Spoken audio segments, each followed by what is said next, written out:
Bismillahirrahmanirrahim. Assalamualaikum warahmatullahi wabarakatuh. Alhamdulillahirabbil alamin. Alhamdulillahilladzi anzala sakinatan wa rahmatan fi qulubil mu'minin liyazdadu imanan ma'a imanihim. Asyhadu an la ilaha illallah wahdahu la syarikalah wa asyhadu anna Muhammadan abduhu wa rasuluhu la nabiyya wa la rasula ba'dah. Rabbi syrah li sadri wa yassir li amri wahlul 'uqdatam min lisani yafqahu qawli. Nawaitu ta'alluma wa ta'lim wa tadhakkura wa tazkir wan naf'a wal intifa'a wal ifadata wal istifadah wa hassa bi kitabillahi wa sunnati rasulih ibtigha'a wa hassa ala kitabihi wa sunnati rasulih ibtigha'a mardatillahi biqurbihi wa bisawabihi wa sawabihi. Alhamdulillahirabbil alamin. Jamaah sekalian rahmatullah Allah, kita dipertemukan oleh Allah di pagi hari ini. Semoga Allah Ta'ala mendawamkan kepada kita kebaikan, keberkahan dan kemuliaan dalam ketaatan kepada Allah Subhanahu wa Ta'ala. Baik, langsung saja kita awali kajian kitab Ayyuhal Walad bi musannif Imam Al-Ghazali rahimallahu ta'ala. Wa qala musannifu rahimallahu ta'ala nafa'allahu lana bi'ulumihi fi daraini amin bi rahmatika ya arhamar rahimin. Kita masuk pada halaman pada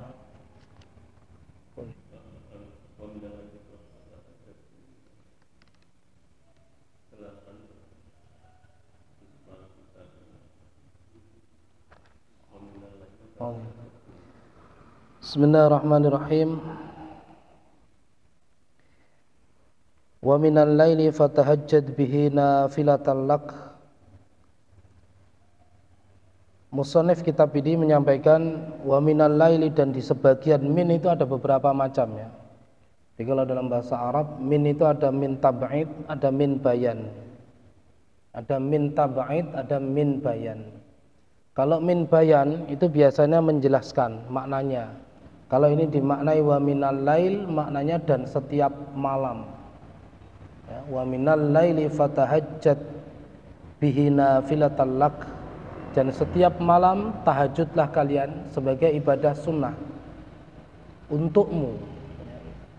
Ini ayat, khitab ayat ini, seruan ayat ini untuk Rasulullah sallallahu alaihi wasallam. Sebagaimana kita ketahui bahwa khitabul nabi khitabul ummatihi.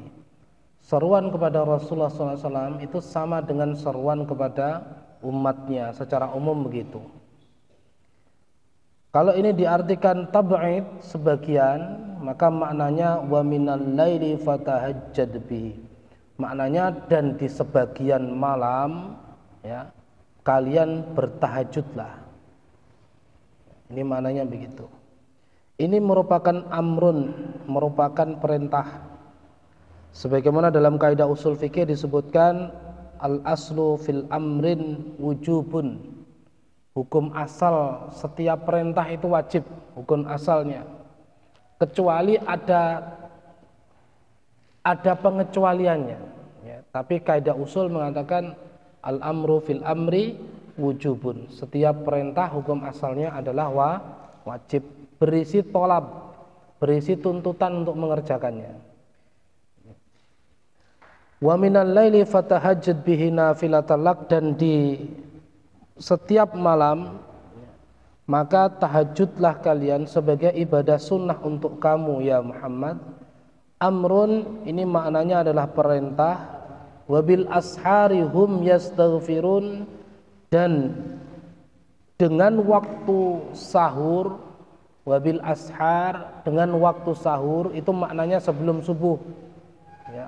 Dengan waktu sahur itu maknanya sebelum subuh, sebelum fajar shodiq ya, subuh itu tandanya bukan azan, Bapak Ibu sekalian rahmatullah Allah. Subuh itu tandanya adalah fajar shadiq. Jadi bukan azan. Azan itu bisa jadi sebelum masuk fajar shadiq, bisa jadi setelah masuk fajar shadiq. Ya. Ada yang melambatkan, ada yang kecepatan. Maka masuknya iftar, memulai berpuasa, memulai puasa pada puasa sunnah maupun puasa Ramadan itu disyariatkan bukan ketika mendengar azan. Ya, memulai berpuasanya ketika fajar shadiq, ya, bukan azan. Azan hanya alat sarana saja untuk mengetahui bahwa telah masuk waktu subuh, masuk fajar shadiq. Wabil ashar, dan di waktu sahur sebelum fajar shadiq muncul, hum yastaghfirun, mereka semuanya memohon ampun kepada Allah Ta'ala. Ini maknanya syukrun. Kalau tadi disebutkan fatahajjat, agar kita bertahajud pada setiap malam, itu maknanya perintah. Tapi kalau menjelang sahur, sebagai bentuk rasa syukur kita kepada Allah, kita disunnahkan untuk memperbanyak istighfar, memperbanyak memohon ampun kepada Allah Subhanahu wa ta'ala. Wal mustaghfirina bil ashar, dan mereka mustaghfirin, orang-orang, kalau yastaghfirun mereka yang memohon ampun, kalau mustaghfirin orang-orang yang memohon ampunan bil ashar, di waktu sahur. Ini disebutkan oleh musannif sebagai zikrun, yaitu sebutan kebanggaan. Sebutkan oleh Imam Ghazali, wal mustaghfirina bil ashar, dan orang-orang yang memohon ampun di waktu sahur itu sebagai zikrun, farah, sebutan kebanggaan. Artinya Allah Ta'ala itu mencintai, membanggakan mereka orang-orang yang tahajud kemudian memohon ampun kepada Allah Subhanahu wa ta'ala sebelum masuk sholat subuh berjamaah atau sebelum masuk fajar shadiq. Qala sallallahu alaihi wasallam, salah satu aswatin yuhibbuhallahu ta'ala. Ada salah satu aswat, ada 3 suara yuhibbuhallahu ta'ala, yang Allah itu mencintai suara-suara itu. Yang pertama sautu diq, yaitu sautu diq, suara ayam. Wa sautul ladzi yaqra'ul Qur'an, dan suara orang-orang yang membaca Al-Qur'an. Wa sautul mustaghfirina bil ashar, serta suara orang-orang yang memohon ampun kepada Allah di waktu sahur. Qala Sufyan Ats-Tsauri rahmatullahu alaihi, innallaha tabaraka wa ta'ala khalaqa riha tahubbu bil ashari tahmilul azkara wal istighfara ilal malikil jabbar. Imam Sufyan Ats-Tsauri rahimallahu ta'ala mengatakan, innallaha tabaraka wa ta'ala, sesungguhnya Allah tabaraka wa ta'ala khalaqar riha, rih ini apa? Angin, ya. Hawa, angin, ya. Menciptakan angin, tahubbu bil ashar, ya, masuk pada waktu sahur, tahmilu azkara, untuk membawa, dengan membawa zikir, wal istighfar, dan istighfar, ilal malikil jabbar, kepada penguasa yang maha perkasa. Allah Ta'ala, ini pendapatnya Sufyan Ats-Tsauri rahimahullah ta'ala. Sufyan Ats-Tsauri ini termasuk mazhab Ats-Tsauri, ya. Jadi mazhab itu kurang lebih ada sekitar yang bertahan, ya, ada sekitar 20-an, termasuk mazhab Lais ibn Sa'ad, ya, cuman yang populer 4, ya. Yang populer 4, yang Zaidiyah wa Ja'fariyah itu dari Syiah. Yang populer yang 4 mazhab fikih dalam Islam. Nah, ini sedikit menyinggung, ya, Sufyan Ats-Tsauri rahimahullah ta'ala. Kita itu tidak boleh meremehkan para imam mazhab, Bapak Ibu sekalian rahmatillah Allah. Ya, ini yang banyak disalahpahami oleh kalangan internal kita. Karena para imam mazhab itu adalah kekayaan hazanah pemikiran dalam Islam, ya. dan kita tidak bisa memiliki kekayaan sakofah Islam kecuali melalui mereka. Ya. Ini perlu diperjelas agar teman-teman secara internal kita tidak alergi dengan mazhab. Kalangan alim-alim, kalangan ulama di kalangan Muhammadiyah, di kalangan internal kita itu tidak ada yang anti dengan mazhab. Tidak ada yang anti dengan mazhab, kecuali grassroots-nya. Ya, yang akar rumput yang mereka itu ngajinya Senin ngaji tematik, Selasa ngaji tematik, Rabu ngaji tematik. Ya, itu tidak menjadikan mereka alim. Ya, jadi kalangan mu'alim kita itu tidak antipati dengan mazhab. Kenapa? Kalau menjenengan mengkhatamkan himpunan putusan tarjih Muhammadiyah, semua putusan tarjih Muhammadiyah itu tidak keluar dari fikih mazhab. Hasilnya termasuk usulnya. Ya. Kecuali yang insya'i, yang tajdidi, yang dalam manhaj tarjih fokus pada kemaslahatan umat. Yang tajdid, yang insya'i itu yang apa? Yang perkara-perkara baru yang belum pernah dibahas dalam fikih-fikih klasik. Kemudian perkara-perkara muamalah yang berkaitan dengan keumatan. Nah, ini yang tajdid, yang insya'i. Jadi dalam manhaj kita itu ada dua, manhaj tarjih, manhaj insya'i, atau yang kita sebut sebagai tajdid. Itu sebenarnya mengambil hukum dalam perkara-perkara baru yang belum pernah dibahas oleh ulama fikih. Tapi dalam perkara ibadah yang pernah dibahas oleh ulama fikih, semuanya tidak keluar dari fikih mazhab. Semuanya hasil putusan tarjih Muhammadiyah itu tidak keluar dari fikih mazhab. Ya, apa yang saya sampaikan ini bisa dipertanggungjawabkan. Dan kami sudah diskusi panjang ya dengan Ustadz Abdul Ghaffar Ismail, PP Majelis Tarjih PP Muhammadiyah, yang berkunjung 3 kali ke pondok kami untuk diskusi panjang tentang persoalan ini. Jadi saya tidak tahu ya, di akar rumput kemudian sampai anti kepada mazhab itu saya tidak tahu itu aslunya dari mana itu, pemikirannya dari mana itu saya tidak paham itu.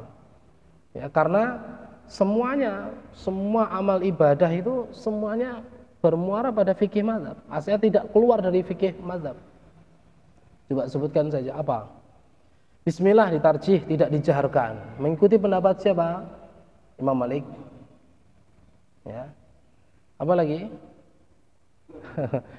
Kunut, ya, tidak mengikuti pendapat siapa? Hanafi, ya, Hambali, ya. Apa lagi? Coba sebutkan saja apa lagi? Mushaf, menyentuh Quran, ya.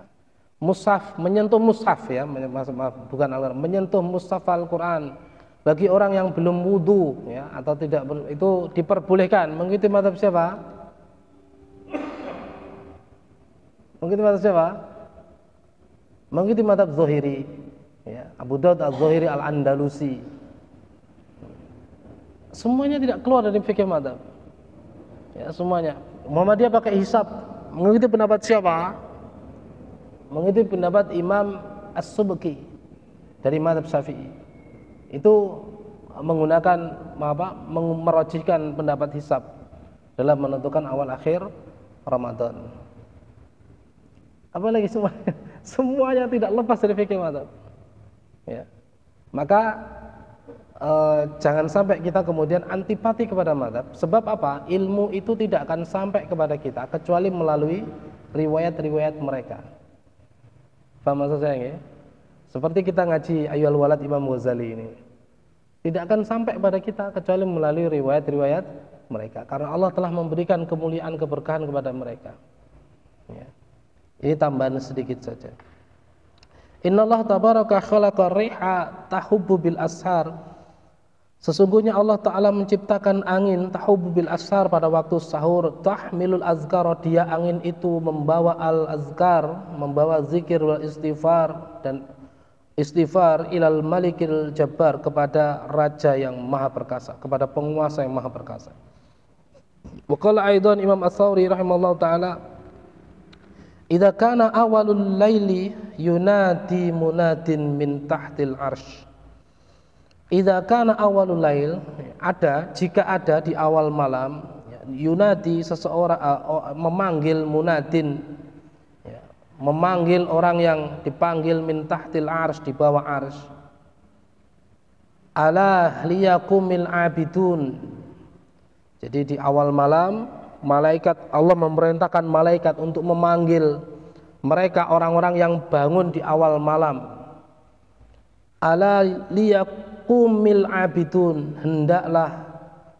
hendaklah mereka bangun, wahai orang-orang yang abidun, orang-orang yang ahli ibadah. Fayakumuna wa yusalluna masyaallah, kemudian mereka bangun dan mereka sholat atas kehendak Allah Ta'ala. Tsumma yunadi munadin, kemudian dipanggillah mereka orang-orang yang memiliki hak untuk dipanggil fi syatril lail, setengah malam, di pertengahan malam.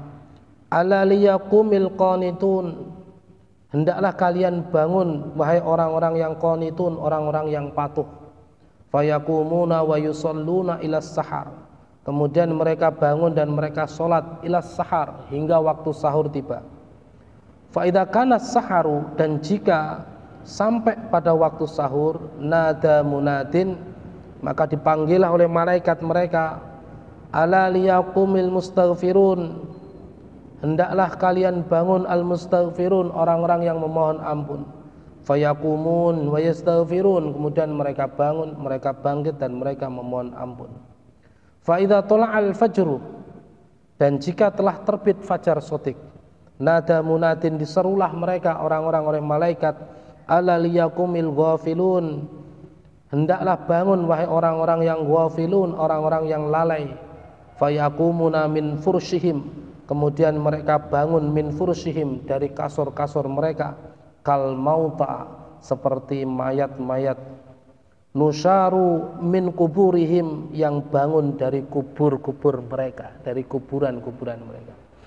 Jamaah sekalian rahmatillah Allah, kalau kita membaca kitab Imam Ghazali ini, standar Imam Ghazali ini bukan standar orang awam, ya. Jadi standar yang disampaikan oleh Imam Ghazali ini bukan standar orang awam, tetapi standar mereka yang disebut sebagai salik. Salik itu apa? Orang yang meniti jalan menuju Allah Subhanahu wa taala. Maka di sini disebutkan oleh beliau musannif kitab, ya, dan disampaikan oleh Imam Ats-Tsauri rahimahullah taala, mereka yang bangun pas waktu subuh itu disebutkan sebagai ghafilun, sebagai orang-orang apa? Lalai. Pas subuh itu disebut sebagai ghafilun.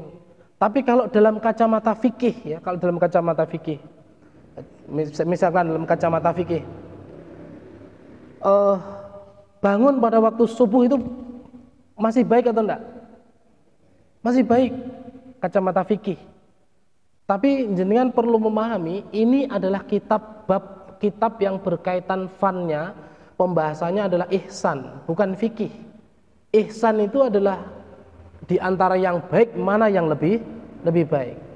Contohnya begini, jenengan kalau sholat pakai kaos oblong, ya, kemudian pakai jin misalkan, secara fikih sah betul, sah. Tapi secara ihsan baik enggak? Enggak baik. Nah itu loh maksud saya, gitu loh. Paham ya maksud gue? Maka ketika mengkaji sesuatu, ini kita harus memahami dulu ini fannya apa ini. Ya.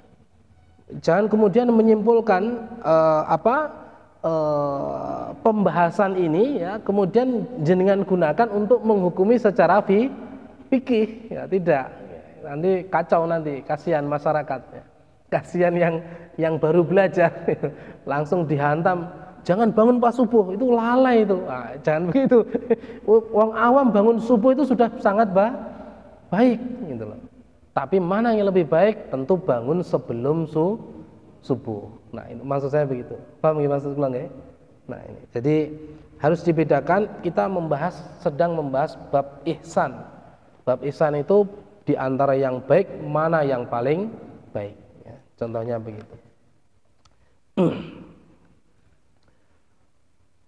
Ayyuhal walad ruya fi wasaya Luqman al-Hakim li ibnihi, diriwayatkan di dalam kitab wasaya Luqman al-Hakim berkata kepada anaknya, anahu qala ya bunayya, Luqman Al-Hakim mengatakan, ya bunayya, wahai anakku tersayang, la yakunanna diku akyasu minka, la yakunanna diku akyasu minka, jangan sampai la yakunanna, jangan sampai kamu itu diku akyasu minka, ayam jantan itu lebih cerdas daripada dirimu.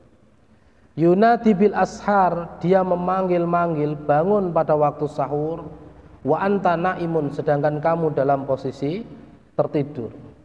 Walaqad ahsana man qala syi'ran, sungguh telah baiklah apa yang dikatakan dalam sebuah syair, laqad hatafat fi junhil laili hamamah, laqad hatafat, sungguh burung merpati itu fi junhil lail, di akhir malam, hamamah, dia telah berkicau, ala fanani wahnan, ya, di atas dahan, wa ini lanaim, sedangkan aku dalam posisi tertidur, kadzibtu, aku telah berdusta, wa baitallahi lau kuntu asyikan, aku telah berdusta, wa baitallah la kuntu asyikan, dan rumah Allah itu lebih aku cintai. Lama sabaqatni bil bukail hamaim, sedangkan sabaqatni, burung-burung itu mendahuluiku dalam kicauannya.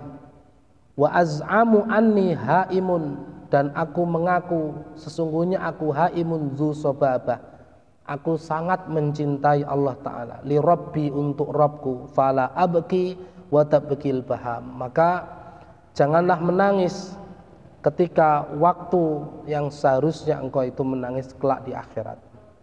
Jadi maknanya syair ini memberikan penjelasan kepada kita bahwa seseorang itu tidak, orang yang mensyairkan syair ini itu merasa malu mengaku cinta kepada Allah, namun dia tidak mau berkorban untuk mengalahkan hawa nafsunya, mengalahkan rasa malasnya, mengalahkan rasa ngantuknya.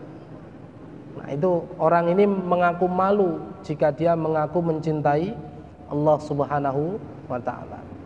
Nah, jamaah sekalian rahmatillah Allah, cinta kepada Allah Subhanahu wa ta'ala itu butuh pembuktian, sebagaimana kalimat asyhadu alla ilaha illallah wa asyhadu anna muhammadar rasulullah ini diuji oleh Allah Ta'ala, ya, diuji seberapa kuat keimanan kita kepada Allah Ta'ala dengan ujian-ujian yang berupa masyaqqah, kesulitan-kesulitan.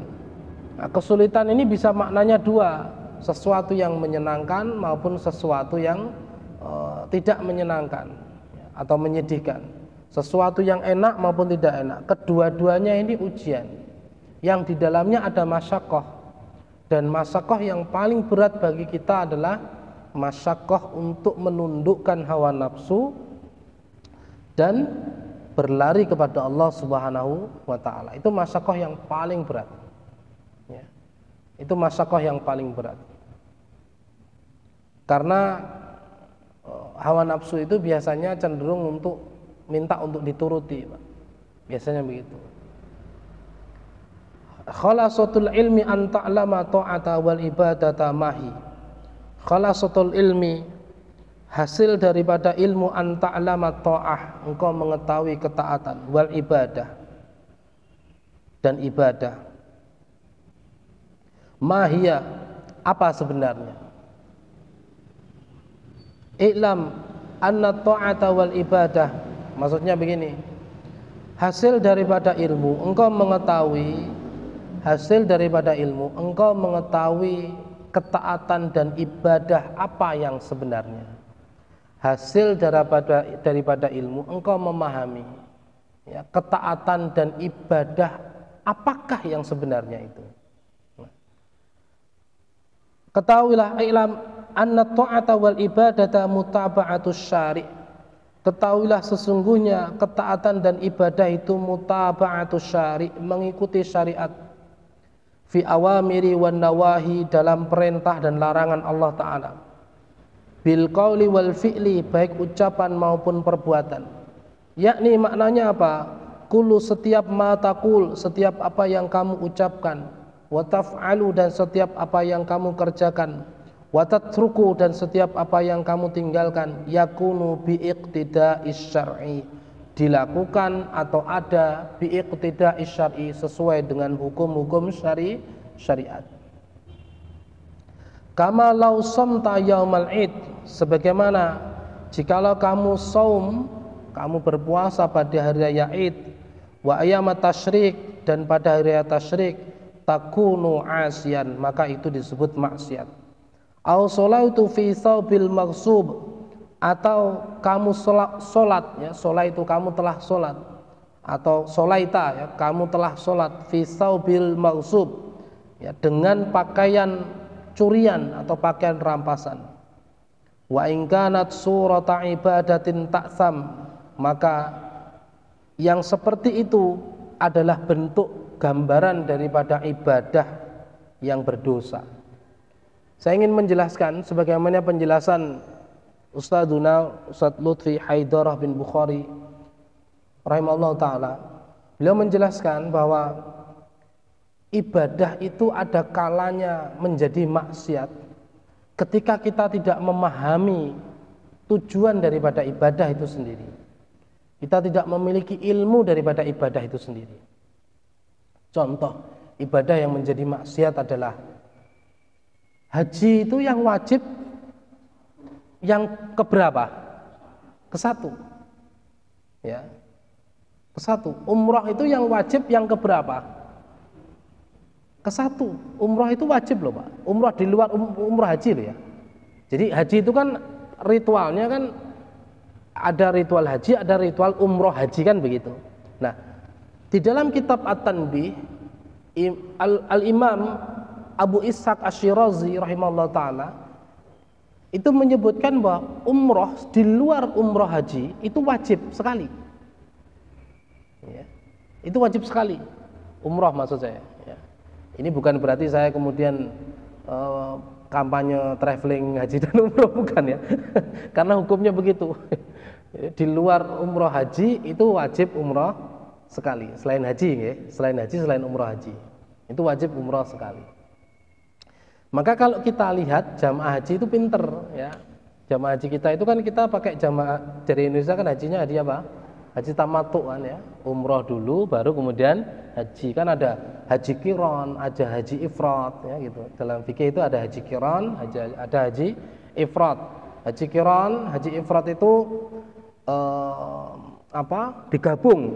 Haji ifrat itu digabung.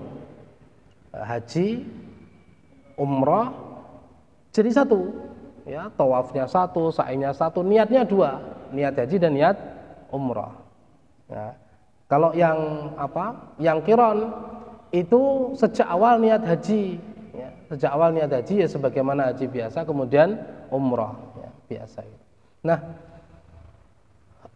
jamaah haji kita itu setelah umrah mendahulukan umrah dulu, kemudian haji, akhirnya kena dam ya, kena denda itu.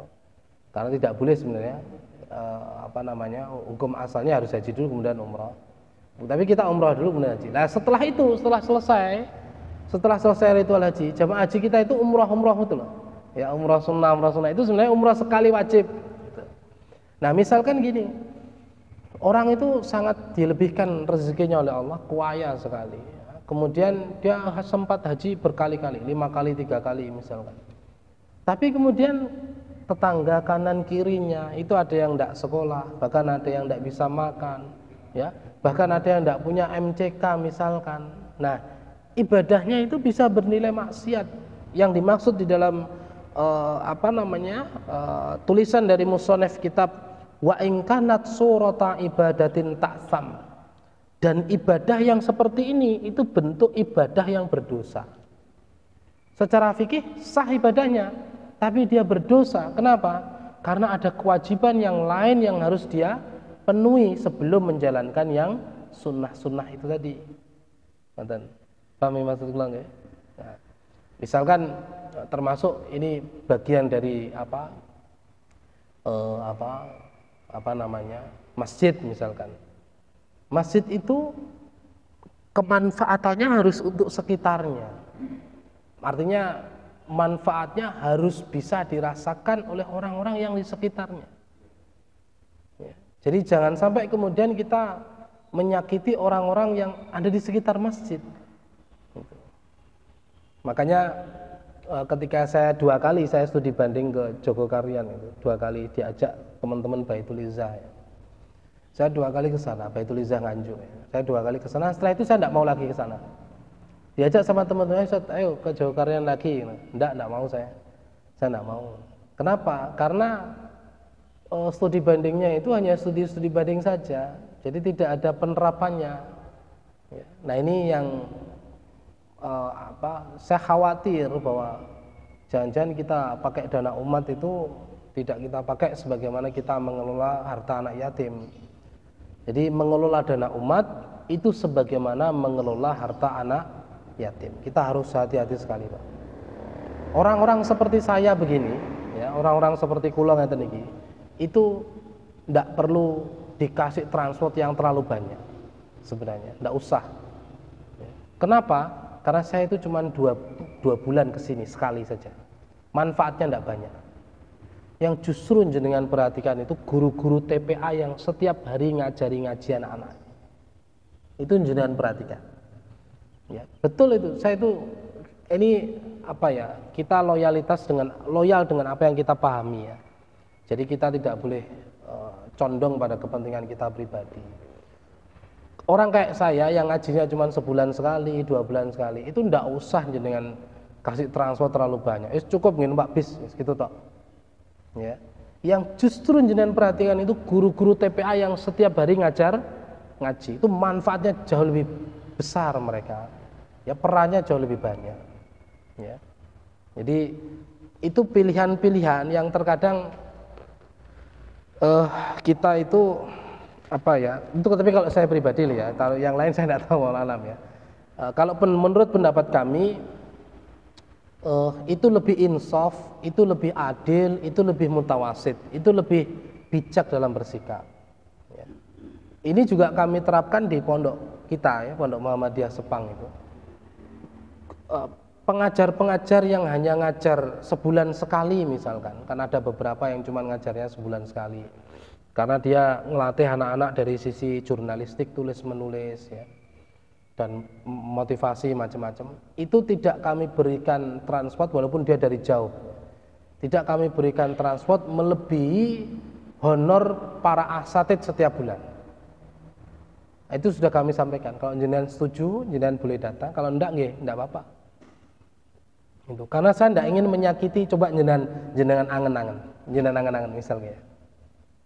Yang datangnya cuma sekali, kayak saya begini ya, hanya 1 jam. Ya. Jenengan kasih transport saya lebih daripada bisyarah para guru-guru TPA. Kira-kira perasaan kita saja, perasaan jenengan bagaimana? Enak nopo mboten enak? Pak, pripun? Nah, ini silakan dievaluasi kembali ya. Jadi kita fair saja nih. Jadi memang seharusnya begitu. Mereka yang berperan setiap hari itu harus kita hargai lebih ya, karena peran mereka lebih banyak.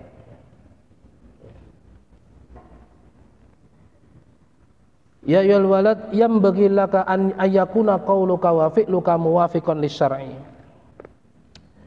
Yambaghi laka, harus untuk kamu, sebaiknya untuk kamu, ayyakuna qauluka wa fi'luka, hendaklah ucapanmu dan perbuatanmu muwafiqan lisyar'i, sesuai dengan syariat.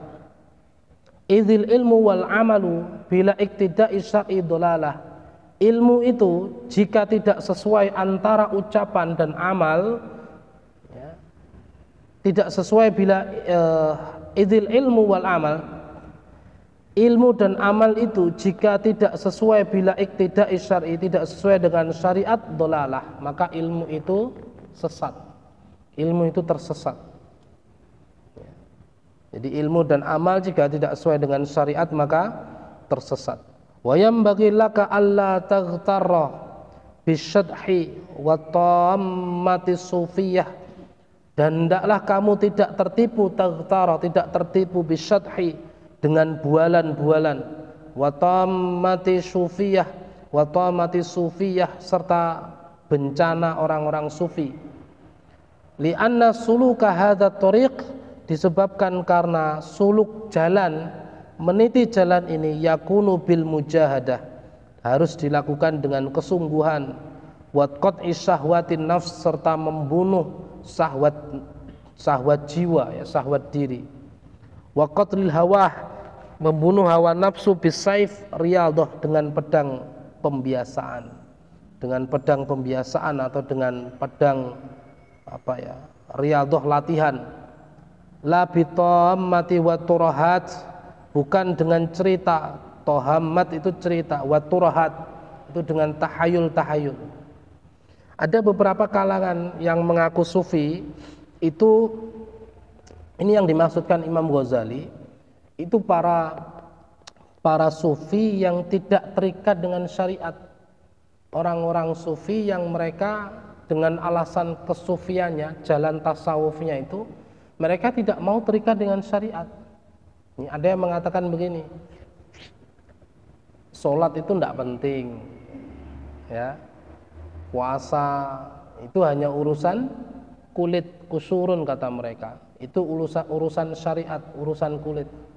Sedangkan mereka mengaku sudah sampai pada level makrifat, jadi sudah tak perlu sholat, tak perlu puasa, tak perlu menutup aurat, karena itu semuanya perkara syariat.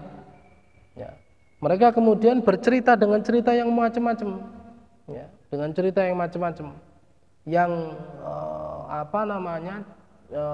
lebih condong pada perkara yang klinik, ya, dan mistis daripada perkara-perkara berkaitan dengan ketaatan pada syariat Allah Subhanahu wa taala. Ini yang dimaksud oleh Imam Ghazali rahimahullah taala sebagai bualan-bualan dan tipuan kaum sufi, ya. Jadi orang-orang yang memahami ilmu ihsan, ilmu tasawuf, itu sebenarnya mereka adalah orang-orang yang justru paling terikat dengan syariat. Kenapa? Karena tadi saya sampaikan, kalau syariat babnya, turunannya adalah fikih, kan ngaten nggih? Syariat itu turunannya fikih. Tapi ihsan, bab tasawuf itu kacamatanya di atas syariat. Tetapi setelah mereka melaksanakan syariat. Jadi contohnya, misalkan tadi, secara fikih orang bangun sholat subuh yang wajib itu sudah baik, benar. Tapi kacamata ihsan tidak cukup hanya sholat subuh saja, tapi dia harus bangun sebelum waktu subuh. Dia harus berzikir, mohon ampun kepada Allah sebelum waktu subuh atau di waktu sahur. Ini kacamata ihsan. Maka kalau orang sholat secara fikih pakai kaos, pakai jin, itu sah, boleh. Tapi orang-orang ihsan tidak cukup, dia memakai pakaian yang terbaik, ya, dia memakai wewangi-wangian, karena dia sedang berdiskusi atau berbicara dengan Allah Subhanahu wa taala. Nah, itu kacamata ihsan begitu. Jadi kacamata ihsan itu tidak meninggalkan syariat, tapi dia mengambil yang terbaik dalam perkara syariat. Itu kacamata ihsan. Wa'lam anna lisanal mutlaqa, ketahuilah sesungguhnya lisan mutlaq, lisan yang lepas, wal qalbal mutbaqal, serta hati yang terkurung, mamlu'a bil ghaflah, hati yang terkurung, mamlu', yang penuh dengan ghaflah, dengan kelalaian, wa syahwah, dan syahwat, alamatus syaqawah, maka itu tanda sebuah kebinasaan, kesengsaraan.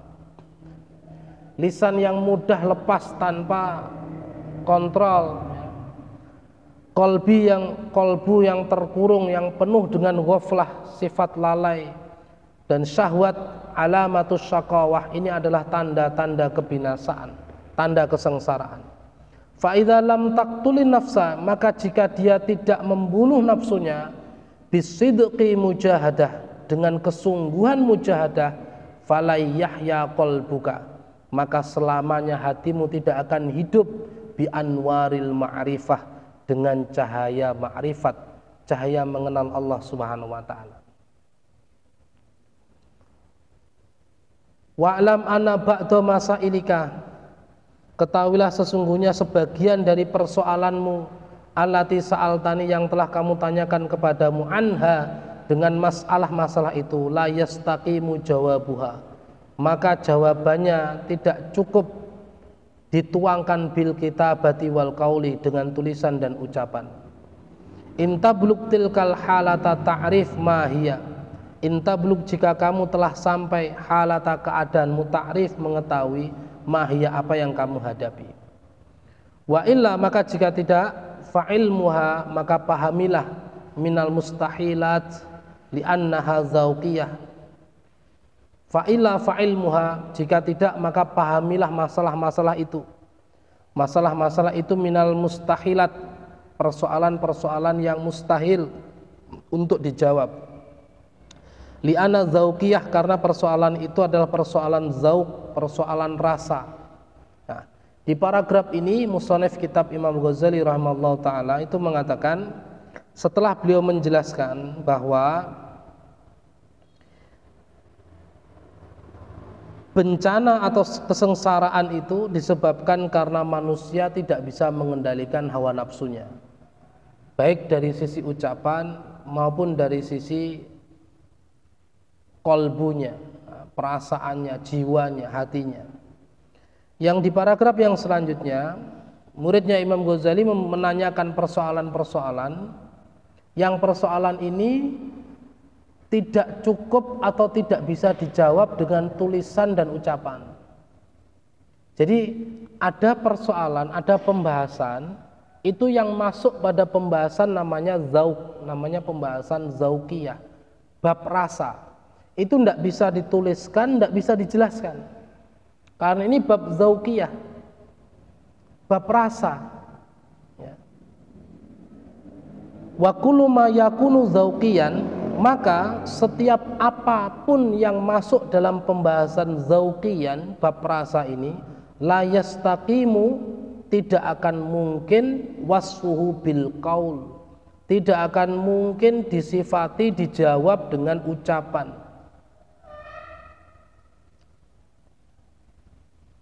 Ya. Jadi tidak mungkin dijawab dengan ucapan, tidak bisa. Dijawab dengan tulisan juga tidak bisa. Kahalawatil hulwi, contohnya bab zauq apa? Contohnya seperti halawatil hulwi, seperti keadaan atau rasa manis. Rasa manis itu bisa tidak didefinisikan dengan ucapan dan rasa, bisa tidak? Misalnya gini, manis niku pripun nih?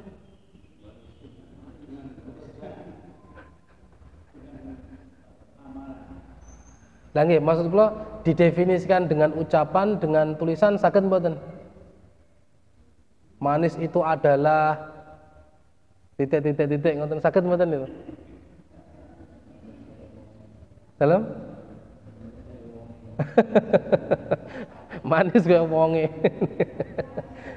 Didefinisikan bisa enggak ini? Enggak bisa. Ya. Wal mararatil murri, serta rasa pahit. Kopi ini pahit, pahit ki piye to? Wis pokok pahit, pahit sepet. Itu tidak bisa didefinisikan, dituliskan juga tidak bisa. Ya, kenapa? La ta'rifu, karena tidak bisa didefinisikan, tidak bisa dipahami. Illa bidzauq, kecuali dengan merasakan. Pahit ki piye to? Kilo ombenen dhewe. Gitu. Manis iki kilo ombenen dhewe, nah gitu. Nah, itu baru bisa dipahami. Tidak bisa dengan tulisan, tidak bisa dengan ucapan, tidak bisa. Kama hukiya anna aninan, ini contoh saja ya. Contoh saja. Contohnya memang mohon maaf ya. Akramanallahu mustami'in, dengan memuliakan yang mendengar, bukan berarti ini jorok, enggak, karena memang tulis musonefnya memberikan contoh yang seperti ini. Kama hukiya, sebagaimana dikisahkan, Ana'aninan, ada seseorang itu yang lemah syahwat. Ya, ada orang lemah syahwat. Kataba ila sahibin, kemudian dia menulis surat kepada sahabatnya. lahu untuk sahabat itu.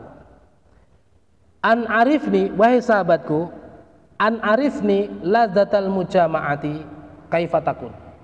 Tulisannya itu dia tuliskan pada sahabatnya, dia mengatakan, arifni ladzatal mujama'ah, wahai sahabatku, tolong jelaskan kepadaku kelezatan jima dengan istri, kaifatakun. Bagaimana itu? Itu apa? Orang yang lemah syahwat. Tanya kepada sahabatnya begitu. Fakatabalahu, maka sahabatnya kemudian membalas surat itu kepada si lemah sahabat tadi. Ya. Fi jawabi, dalam jawabannya dia mengatakan, ya fulan, wahai saudaraku, inni kuntu hasibtuka, sesungguhnya aku telah menduga dirimu itu aninan, fakot, dirimu itu lemah syahwat, fakot saja. Wal'an, sekarang setelah aku membaca tulisanmu, araftu, aku telah mengetahui, annaka, sesungguhnya kamu aninun, kamu itu lemah syahwat, wa ahmak, dan goblok. Jadi kamu tidak hanya lemah syahwat tapi yo goblok pisan. Maksudnya kenapa? Lo perkorong ini kok ditakok nih lewat surat itu iso jelasno. Maksudnya ahmak itu dungu. Ya, bahasa Jawa ini goblok. Jadi sahabatnya menjawab, setelah datang suratmu ini aku baru paham kamu itu ternyata tidak hanya lemah syahwat saja, tapi juga bodoh. Nah, gitu. Li'anna hadhil ladzata dzauqiyatun. Beliau kemudian menjawab lagi, li'anna hadhil ladzata, sesungguhnya kelezatan ini, rasa ini itu adalah dzauqiyah, itu persoalan rasa. Ya, intasil ilaiha ta'rif. Intasil, jika dia telah melakukan jima dengan istrinya, ilaiha, dengan istrinya, ta'rif, dia akan paham, ya, dia akan tahu. Wa ila, dan jika dia belum pernah merasakan jima dengan istrinya, la yastaqimu wasfuha, dia tidak akan pernah memahami bagaimana rasanya, bil qauli wal kitabah, baik dengan ucapan maupun dengan tulisan. Nah, penjelasan guru kita Ustaz Lutfi Haidarah bin Bukhari rahimahullah taala, hafizahullah taala, beliau menjelaskan begini, ada persoalan dalam agama kita itu yang babnya itu bab zauq, bab rasa. Khusyuk itu bab rasa sebenarnya. Ya. Paham ya maksudnya ya? Khusyuk itu bab rasa. Sedangkan tanha 'anil fahsya'i wal munkar itu tanda. Ya. Paham maksud gue ya? Kan kadang orang mendefinisikan khusyuk. Dulu saya pernah ikut pelatihan sholat khusyuk, tapi yang dibahas fikih. Ya waktu itu ya aku melu aja. Tapi yang dibahas fikih. Padahal khusyuk itu bab apa? Rasa. Tidak bisa didefinisikan, tidak bisa dijelaskan, tidak bisa dibahas, kecuali orang yang telah melakukannya.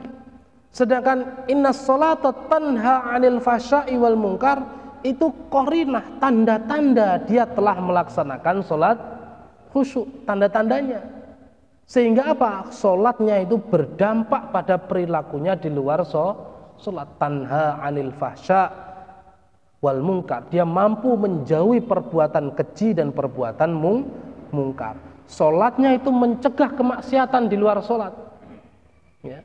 Jadi khusyuk itu bukan lamanya sholat, panjangnya sholat, panjangnya surah, bukan itu. Khusyuk itu kalau para ulama menyebutkannya ada pada bab-bab yang membahas tentang fannya fan ihsan. Fannya fan apa? Ihsan. Ya, khusyuk indah sholat. Ya, khusyuk ketika sholat. Ini bab rasa, ini tidak bisa dijelaskan. Tapi ada tandanya. Tandanya apa? Kalau seseorang telah mencapai kekhusyukan dalam sholat, maka dia mampu meninggalkan perbuatan maksiat. Tandanya itu. Maka kalau orang itu meskipun sholatnya lama, subuh misalnya 1 jam misalnya, tapi misalnya begitu, ya. Tapi kemudian di luar sholat dia tidak mampu meninggalkan perbuatan maksiat, ini belum sampai pada derajat khusyuk. Paham ya maksudnya? Ya? Sama kayak begini, istiqomah. Istiqomah itu bab apa sebenarnya? Istiqomah. Ikhlas itu bab apa sebenarnya? Bab rasa, ikhlas itu. Ikhlas itu bab rasa. Tandanya istiqomah.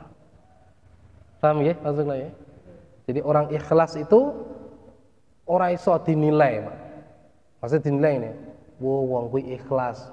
Misalnya infak ndelik-ndelik ya, ndelik saking ndelik-ndelike ya. Kiwa tengene ra ngerti.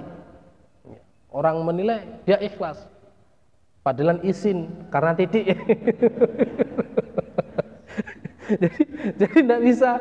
Kemudian orang yang infaknya terang-terangan. Kemudian dinilai, oh tidak ikhlas itu, tidak bisa. Karena sahabat Nabi SAW ada yang infaknya terang-terangan, ada yang infaknya sembunyi. Kedua-duanya dinilai oleh Rasulullah sebagai ikhlas. Ya, maka ikhlas ini bab rasa, zauqiyah, tapi tandanya istiqomah. Itu ikhlas, Pak. Jadi kalau nilai seseorang itu di situ, tanda-tanda situ. Tapi kita tidak bisa menghukumi, tidak bisa. Ini kan sebentar lagi 2024 ya, sebentar lagi. Ya. Nanti jenengan lihat orang ini ngasihnya ikhlas apa enggak itu. Habis ini kan banyak yang bagi-bagi. Ngasihnya ikhlas enggak? Maksudnya ngasihnya ikhlas itu begini, maka dia ikhlas berdasarkan tanda. Tapi kalau ngasihnya hanya 2024 saja, ya, sebelum dan sesudahnya enggak ngasih, lah ini menurut tanda-tanda dugaan kuat tidak ikhlas. Paham ya maksud gue ya? Tapi kalau misalkan orang sudah biasa ngasih ya, sebelum jauh sejak 2000 sejak tetangga kita memang sering ngasih kita. Kemudian menjelang 24 tetap ngasih. Setelah 24, 25, 26 dan seterusnya tetap ngasih juga, berarti dia ikhlas insyaallah ya, berdasarkan tanda tadi. Nah, ini zauqiyah. Ini tidak bisa didefinisikan ya. Tidak bisa. Wallahu a'lam. Ba'dul masaili min hadhil qabil wa amma ba'dul ladzi yastaqimu lahu jawabu faqad dzakarnahu fi ihya'i ulumiddin wa ghairihi wa nadhkuruha huna nabadzan minhu wa nushiru ilaihi. Ba'du masailika,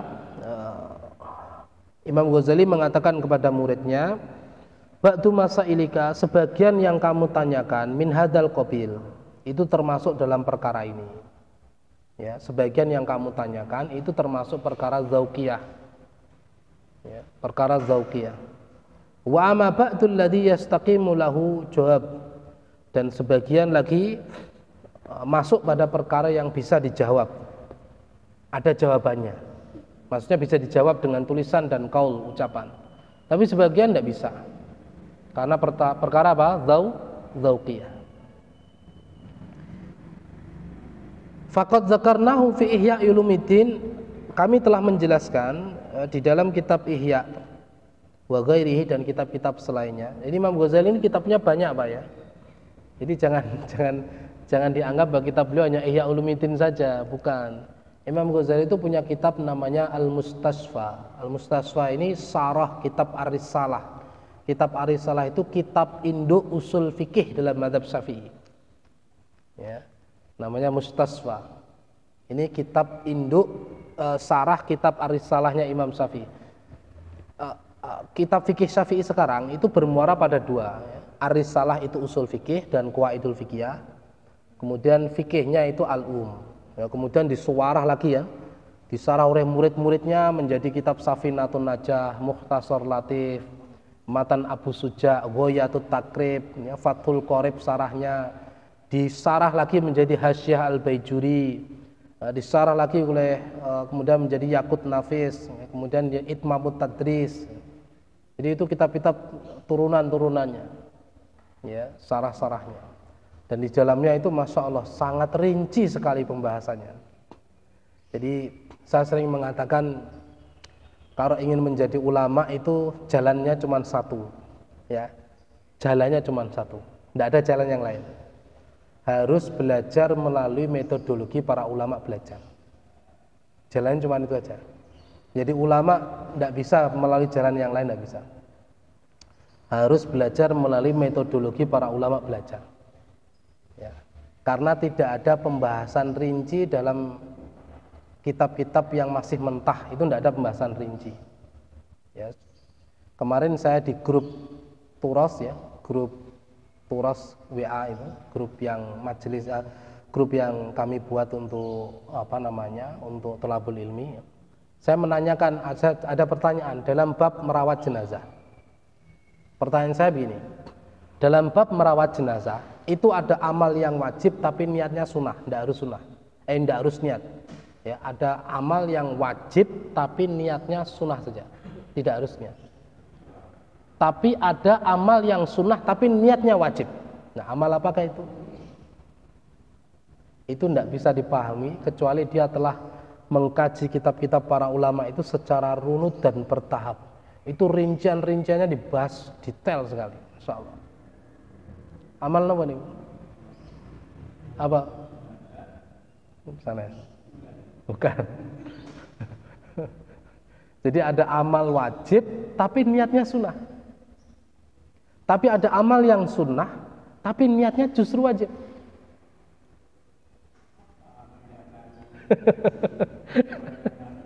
Waten, enggak. Ini enggak bisa ditebak-tebak, Pak. Ini berangkat dari kaidah usul dan qawaidul fikih. Enggak bisa ditebak itu. Kalau dia enggak menguasai usul fikih, qawaid fikih, dia enggak bisa jawab. Nah, kemarin anak-anak itu kan 1 bulan sekali, mereka ada diskusi namanya Al-Alghoz. Al-Ghoz itu diskusi santri, ya kayak di NU namanya Bahsul Masail ya. Kalau di Muhammadiyah apa namanya? Wah? Kalau tarjih kan kelasnya kelas kelas mu'alim ya, kelas pengajar, kelas ulama lah intinya ya. Tapi ini enggak, ini kelasnya kelas santri ini. Jadi santri itu membahas hukum berdasarkan qawaid dan usul fikih. Kalau di Gontor ada Fathul Kutub. Di Gontor ada Fathul Kutub. Kalau di kita di Pondok Sepang, Muhammadiyah Sepang ada Al-Ghoz. Al-Ghoz. Al-Ghoz itu diskusi.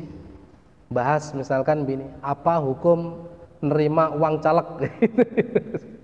Kemudian apa hukumnya sholat Jumat itu menjadi haram?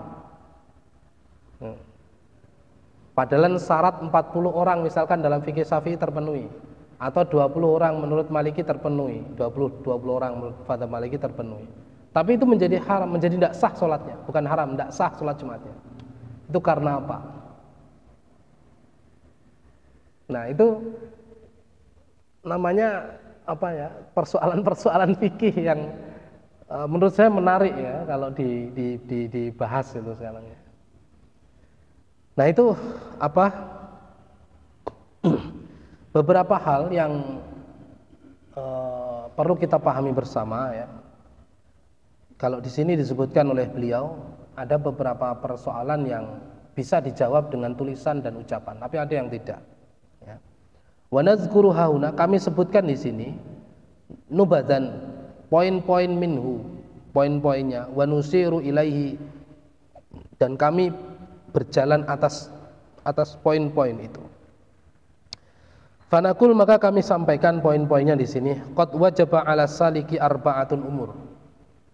Wajib atas orang yang salik, ini bahasa ihsan, Pak. Salik suluk itu bahasa ihsan, bahasa tasawuf, bahasa tazkiyatun nafs. Salik itu orang yang meniti jalan menuju Allah. Kalau suluk itu jalan menuju Allahnya, metode menuju Allah. Jadi kalau salik orangnya, kalau suluk metodenya untuk menuju Allah Ta'ala. Wajib ala salik arba'ata umur. Wajib atas orang-orang yang salik menuju Allah Ta'ala itu 4 perkara wajib harus ada.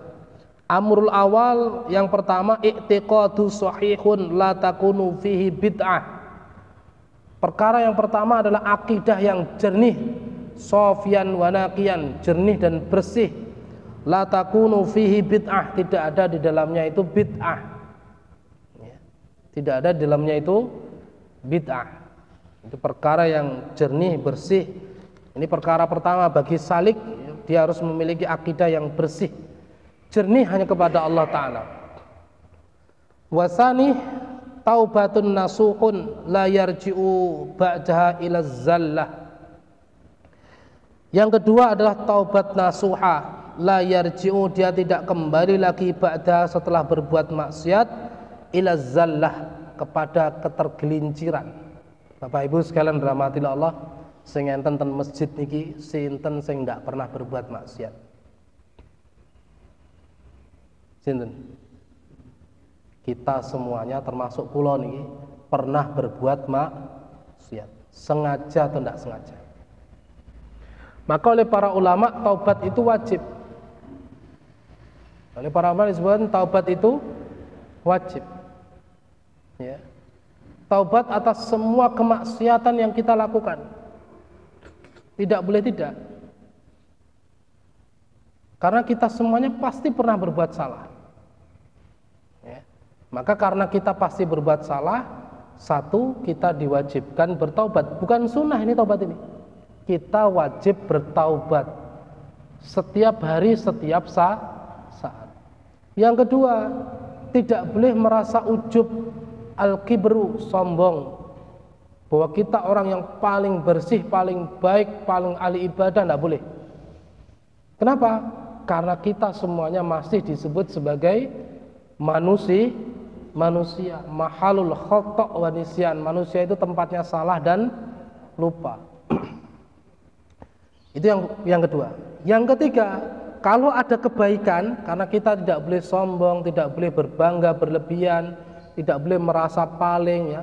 Kalau kita ada kebaikan, kalau kita ada kelebihan, maka kebaikan dan kelebihan itu karena rahmat Allah semata, bukan karena diri kita individu saja, enggak.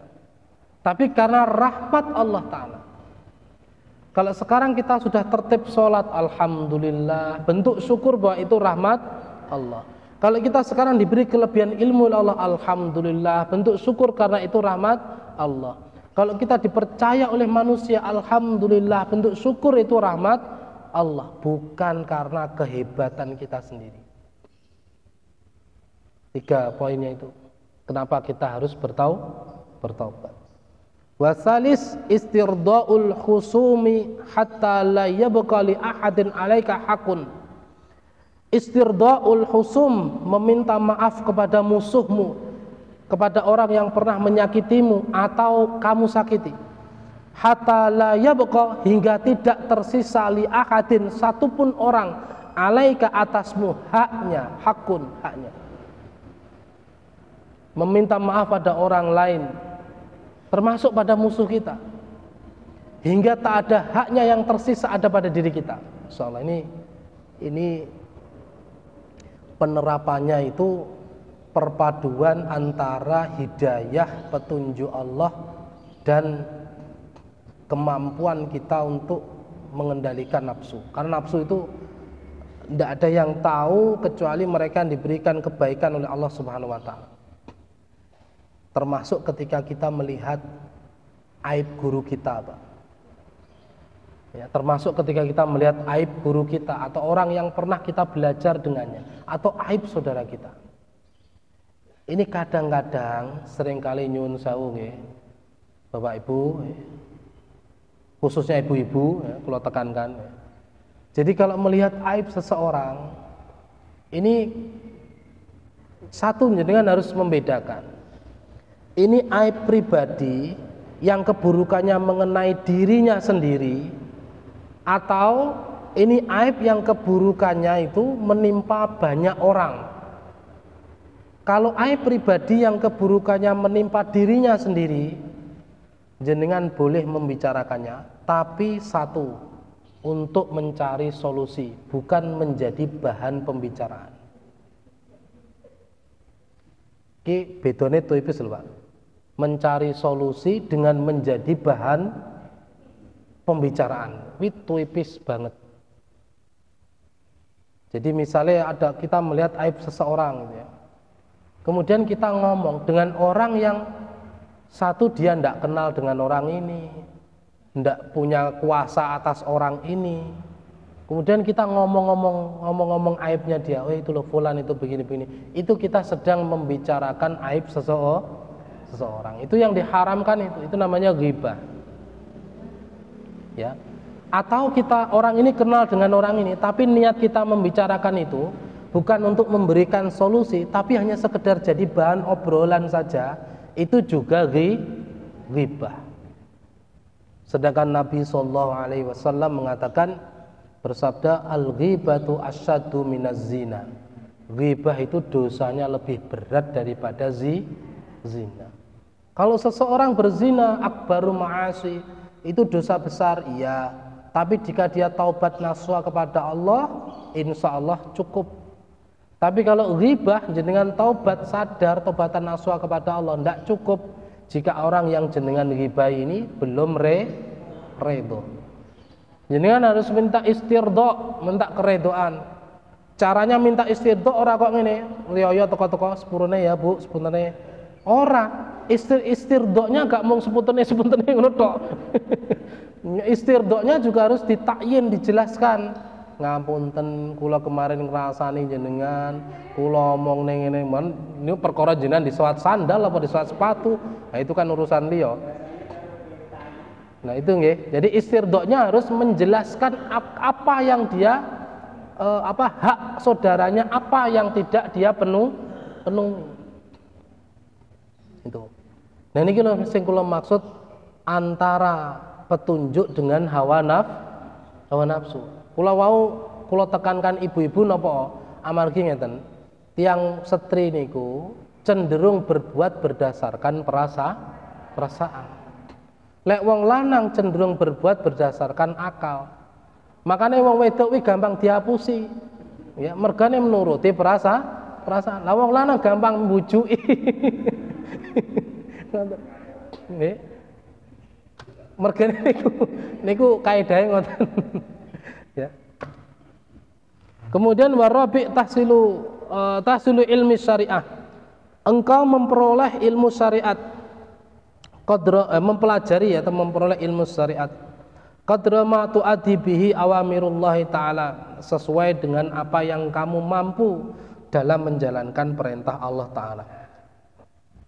Summa minal ulumil ukhra, kemudian belajar ilmu-ilmu yang lain, matakunu bihin najah, yang bisa menghasilkan atau mendatangkan keselamatan.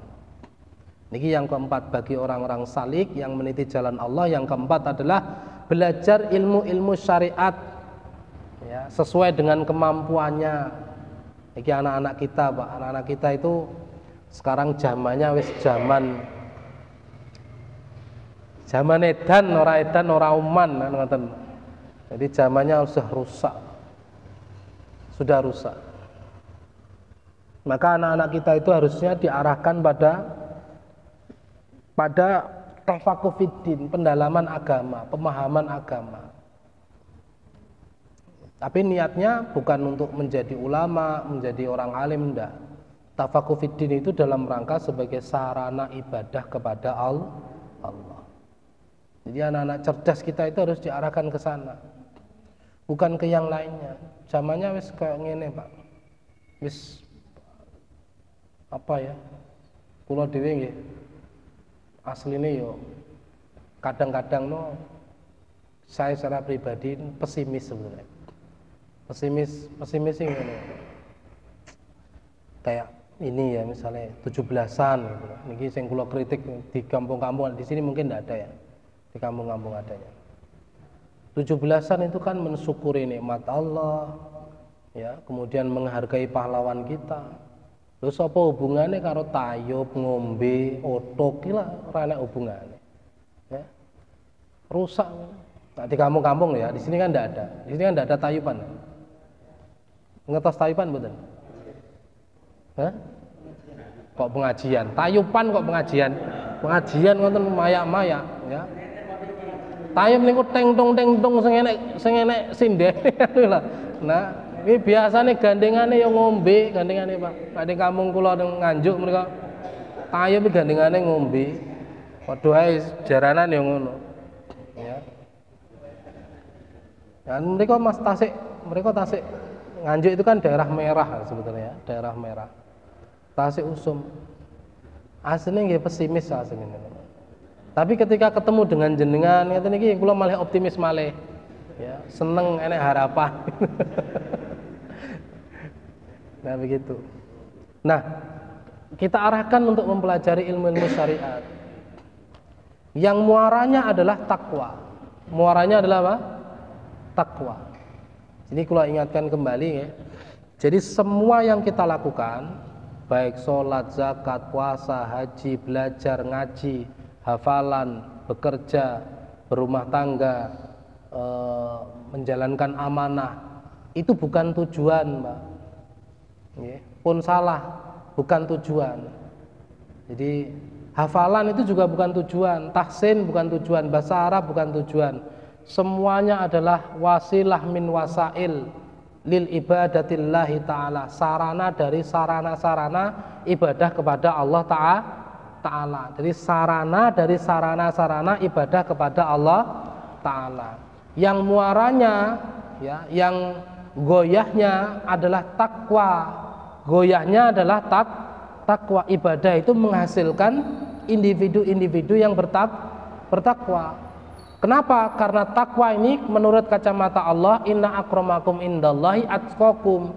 Kemuliaan seseorang itu dilihat siapa yang paling bertakwa. Jadi jangan bangga dengan sholat kita, jangan bangga dengan hafalan kita, jangan bangga dengan ilmu kita, megahnya masjid kita, megahnya pondok sekolah kita. Itu tidak ada yang perlu dibanggakan, biasa saja. Karena sarana. Tidak ada faidahnya dan tidak ada manfaatnya jika tidak menghasilkan orang-orang yang bertakwa. Nah, ini kita sering silap itu kan di situ. Kita menjadikan sarana sebagai tujuan, sehingga anfaidah, tidak ada faidahnya. Kita tidak bisa mengambil kebaikan dari sana. Kita sering bangga dengan sholat kita sering bangga dengan ya enggak apa-apa, seneng itu enggak apa-apa, tapi jangan sampai bangga, gulu berlebihan. Biasa saja. Karena itu sarana dari sarana-sarana menuju Allah. Semuanya enggak ada faidahnya, enggak ada kebaikannya, enggak dinilai mulia oleh Allah ketika tidak mampu menghasilkan orang-orang yang bertakwa. Karena kacamata kemuliaan Allah itu hanya takwa saja. Ya. Ini kita arahkan ke sana. Semuanya kita arahkan ke sana. Anak-anak kita, keluarga kita berkeluarga itu kita arahkan untuk bertakwa kepada Allah Subhanahu wa taala. Baik, cukup ya. Insyaallah itu semoga yang sedikit ini bermanfaat, dan sebagaimana muqaddimah yang tadi saya sampaikan di awal, ta'allum wa ta'lim, saya niat di sini itu untuk belajar, mengajar, belajar dan mengajar. Wat tadzakura wat tazkir, mengingat dan memberi peringatan. Wan naf'a wal intifa', memberikan manfaat ya, dan mendapatkan manfaat. Wal ifadata wal istifadah, memperoleh faidah dan memberikan faidah. Jadi kita sama-sama belajar. Jadi posisi kita sebenarnya sama di sisi Allah, hanya mungkin amanah dan tanggung jawabnya yang berbeda ya. Wallahu a'lam bishawab. Alafu minkum. Subhanakallahumma bihamdik, asyhadu an la ilaha illa anta, astaghfiruka wa atubu ilaik. Billahi taufiq wal hidayah. Assalamualaikum warahmatullahi wabarakatuh.